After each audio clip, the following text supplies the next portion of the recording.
achou da prova? Bom, eu achei que a prova esse ano ela estava relativamente mais fácil do que do ano passado, dava para você resolver baseado apenas na leitura do texto. Uma ou duas questões demandavam algum conhecimento prévio. O que você acha?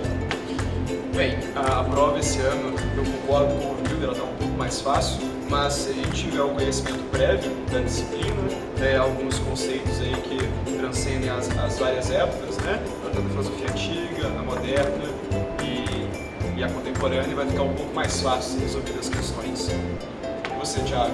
Não teve grande dificuldade esse ano como teve no ano passado. Elas foram questões que precisavam de raciocínio e boa interpretação de texto.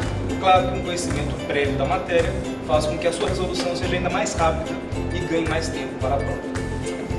Eu tendo a concordar com vocês três de que a prova foi mais fácil, não porque as questões eram mais fáceis, mas porque não tinha os distratores do ano passado. Quando você sabia a resposta estava clara na questão. Então não tinha uma resposta que te confundia.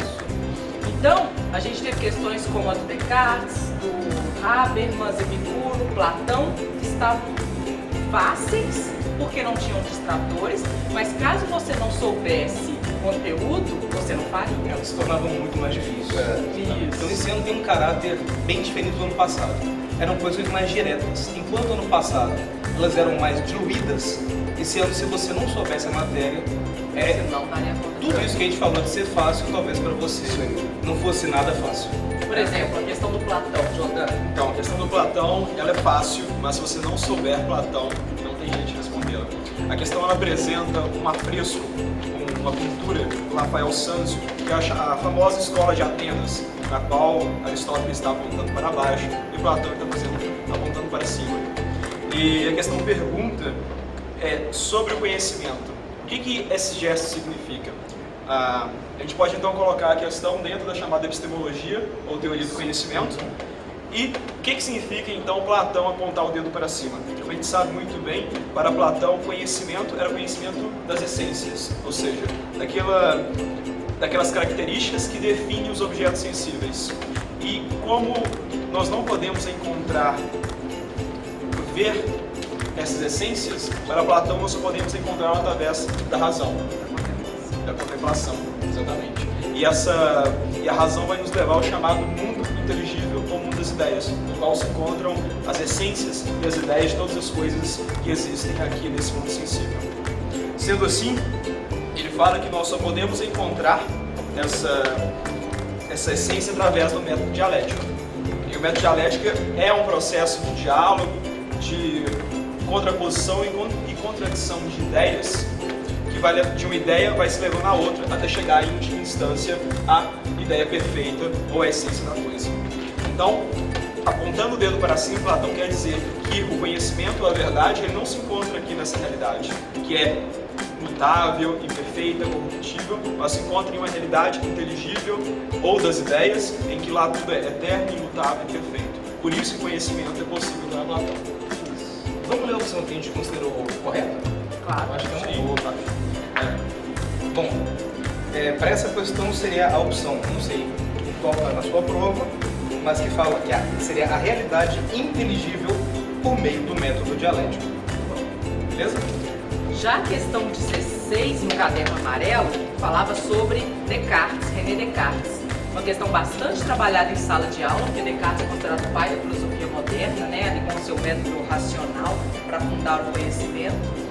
E essa questão tratava sobre o livro de Descartes chamado Meditações Metafísicas, quando ele tenta fundar uma certeza através do método matemático, encontrando uma ideia que fosse clara e distinta. Descartes encontra essa ideia no cogito, quando ao propor a noção de um Deus enganador ou de um gênio maligno, acaba percebendo que se esse Deus enganador estiver enganando alguém, alguém está duvidando. E se eu duvido, eu penso. Se eu penso, logo existo. Então Descartes consegue encontrar essa certeza inabalável, o que nos leva à alternativa de surgimento do conhecimento inabalável. Aquilo que for claro e distinto vai ser aceito como fundamento para o conhecimento. Voltando à filosofia antiga, é uma questão sobre Epicuro, né? Epicuro é um filósofo que tenta colocar a filosofia como instrumento para a vida prática, diferente de Platão, Aristóteles, né, que pensam na epistemologia como algo da razão.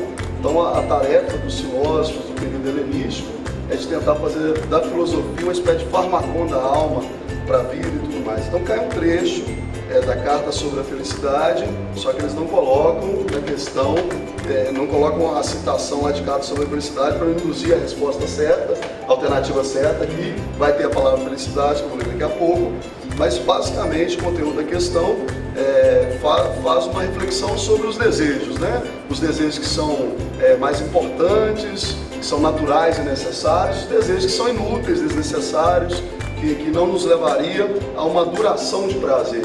Então, essa questão, para você entendê-la bem, é só você lembrar que Epicuro, ele privilegia aqueles desejos que não trazem dores futuras, que às vezes tem desejos no momento, né, prazeres no momento, que trazem dores futuras. E ele prefere atender os desejos mais simples, por serem naturais e necessários, que no futuro trazem um prazer prolongado, portanto, conduza à felicidade.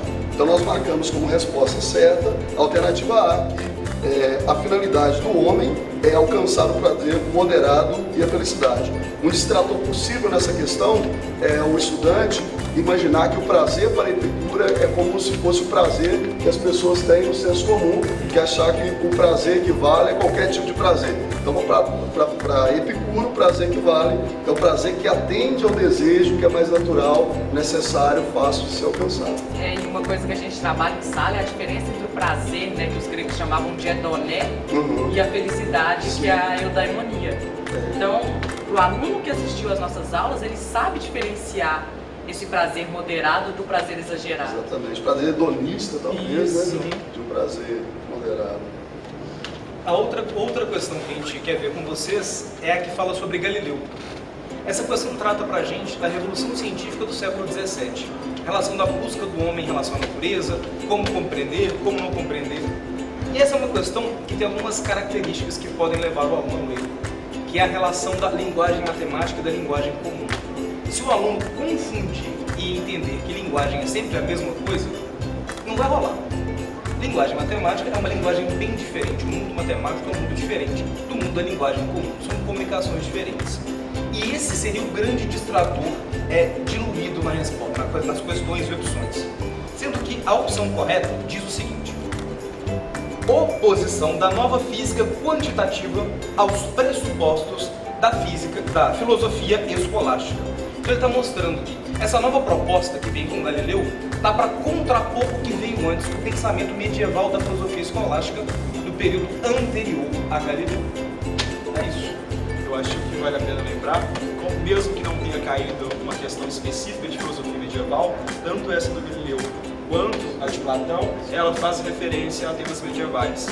No caso de Platão, tem uma questão que é um distrator possível, que é a alternativa D, essência das coisas sensíveis no intelecto divino. Sim. Essa estaria certa quando se referisse provavelmente a Santo Agostinho. Santo Agostinho, ele é influenciado na filosofia platônica, e ele vai falar o seguinte: as ideias, as essências existem no mundo de tipo desse, mas não como coisas independentes, mas como ideias pelo intelecto divino. No caso de Platão, elas têm uma existência independente, não no intelecto divino, mas por si próprias no mundo das ideias. Por isso não pode ser a letra D. Então é isso. Muito obrigado. Obrigado.